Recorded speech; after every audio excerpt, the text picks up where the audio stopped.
దుర్గా మల్లేశ్వర స్వామి వార్ల దివ్య ఆశీస్సులతో ఈ క్రోధినామ సంవత్సర శరన్నవరాత్రి మహోత్సవాలు 3వ తారీఖు నుంచి ప్రారంభమవుతున్నాయి. అక్టోబర్ 3 నుంచి 12వ తారీఖు వరకు ఈ శరన్నవరాత్రి మహోత్సవాలు నిర్వహింపబడతాయి. దేవస్థానంలో విశేషంగా భక్తులు చాలా ప్రదేశాల నుంచి వస్తారు. విజయవాడ వాస్తవ్యులకు కన్నతల్లి బెజవాడ కనకదుర్గమ్మ, అలాగే రాష్ట్రంలోని నలుమూలల నుంచి భక్తులు ఇక్కడికి వచ్చి అమ్మవారిని దర్శించుకునే ప్రయత్నం చేస్తారు. మరి ఇతర రాష్ట్రాల నుంచి, తెలంగాణ నుంచి ఒక ప్రవాహంలాగా ఇక్కడికి వచ్చి దర్శనం చేసుకొని వెళ్తూ ఉంటారు, మొక్కులు తీర్చుకొని వెళ్తారు.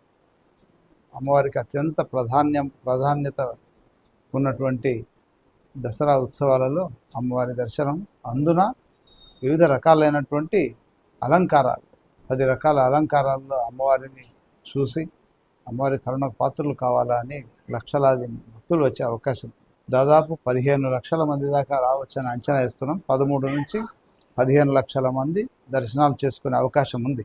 మరి ఇంత సంఖ్యలో వచ్చినప్పుడు వారందరికీ కొన్ని సౌకర్యాలు ఏర్పాటు చేయాల్సి ఉంది. దర్శనం త్వరగా కావాలంటే క్యూ లైన్లో రావాలి, ఓ పద్ధతి మేరకు దర్శనాలు చేసుకోవాలి. కాబట్టి ఇలా క్యూ లైన్ల కోసం కింద ఉన్నటువంటి గణపతి దేవాలయం నుంచి క్యూ లైన్లు ఏర్పాటు చేయడం జరిగింది.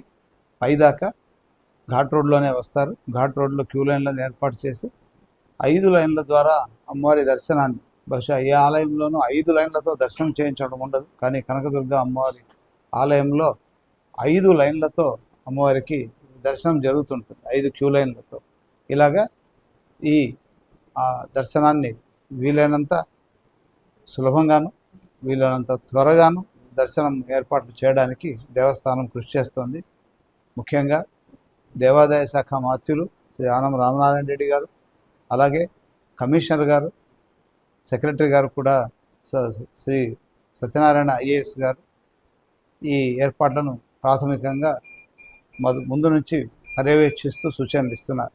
అలాగే స్థానిక ఎమ్మెల్యే గారు అయినటువంటి సుజనా చౌదరి గారు, ఎంపీ గారు కూడా, కేశినేని చిన్ని గారు ఎంపీ గారు కూడా ఈ ఏర్పాట్ల మీద ప్రత్యేక దృష్టి వహిస్తూ, మరి ఇంకా ఏర్పాట్లు ఏమేమి అవసరం, మన సమయంలో ఇంకా మనం ఏం చేయగలుగుతాం అనేటువంటి ఒక ఉత్సాహంతోనూ భక్తితోనూ ఉన్నారు. కాబట్టి ఈసారి అందరూ శ్రద్ధతోటి మాకు దేవస్థానము సిబ్బందికి, అలాగే జిల్లా యంత్రాంగానికి, మరి పోలీస్ యంత్రాంగానికి కూడా వెన్నుదన్నుగా నిలబడి ఈసారి ఉత్సవాలను బాగా చేయాలని ప్రోత్సాహాన్ని ఇస్తూ ముందుకు తీసుకెళ్తున్నారు. సరే, అయితే ఇప్పుడు ఇటీవల కాలంలో మనం చూసినప్పుడు తిరుపతి లడ్డు ఎంత వివాదం జరిగిందో, అయితే మన లడ్డు విషయంలో ఇప్పుడు కనకదుర్గమ్మ లడ్డు విషయంలో ఎలాంటి నాణ్యత వహిస్తున్నారు, ఎలాంటి జాగ్రత్తలు తీసుకుంటున్నారు సార్?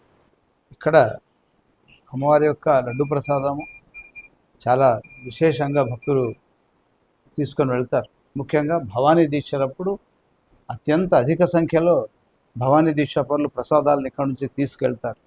అమ్మవారి యొక్క లడ్డు ప్రసాదానికి విశేషమైనటువంటి ఆదరణ, విశేషమైనటువంటి ఆసక్తి కనబరుస్తారు భక్తులు. అమ్మవారి ఈ వాడే పదార్థాలు మాకు ప్రభుత్వం ఒక దిట్టం నిర్దేశించింది.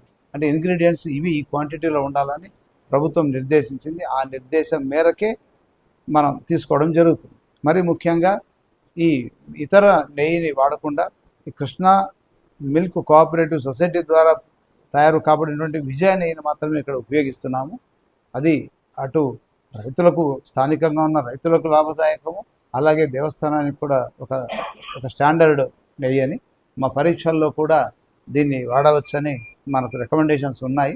ప్రతిసారి అలాంటి రిపోర్ట్లు, ప్రతి లోడ్కు కూడా అటువంటి రిపోర్ట్స్ మేము చేయిస్తుంటాం, ర్యాండమ్గా కూడా చేయిస్తుంటాం. కాబట్టి క్వాలిటీలో ఓ మంచి క్వాలిటీ ఇచ్చి లడ్డు కూడా బాగుండేలాగా తయారు చేసి ఎక్కడ కాంప్రమైజ్ కాకుండా చేస్తున్నాము. భక్తులు కూడా విశేషంగా తీసుకొని వెళ్తున్నారు.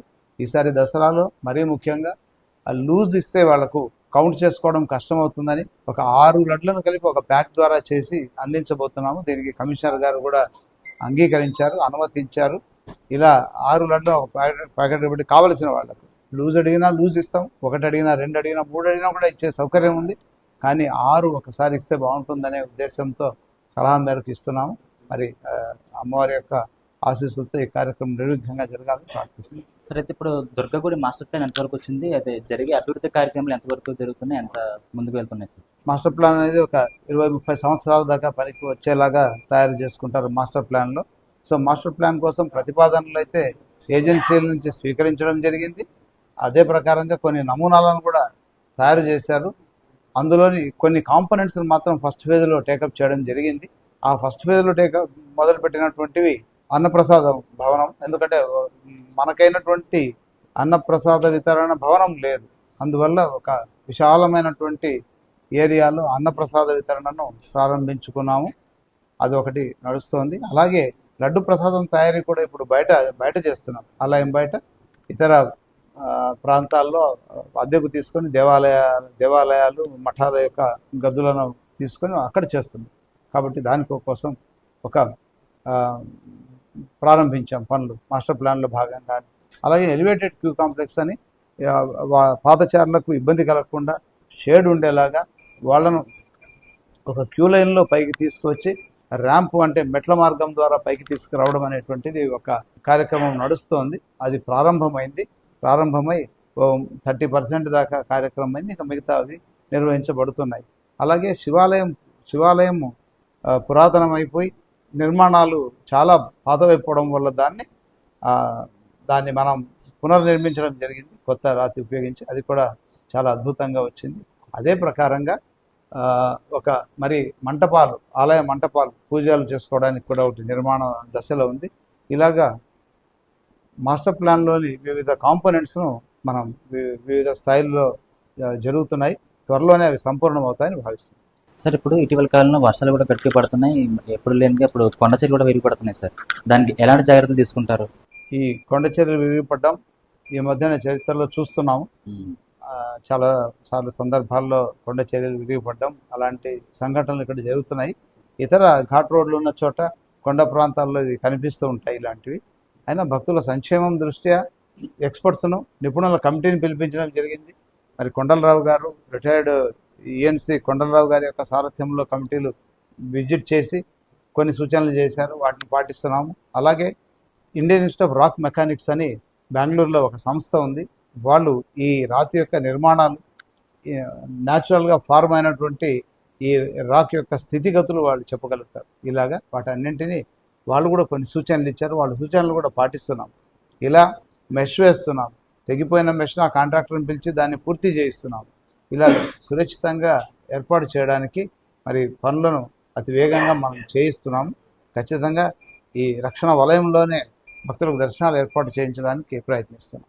దసరాకు వచ్చే భక్తులకు కానీ వీఐపీలకు కానీ మీరు ఇచ్చే సలహా సూచనలు? అందరూ అమ్మ దర్శనానికి వస్తారు కాబట్టి అటు సామాన్యులు మొదలు అందరూ అమ్మ బిడ్డలే కాబట్టి తల్లిని దర్శించుకోవడానికి వచ్చేవాళ్ళు.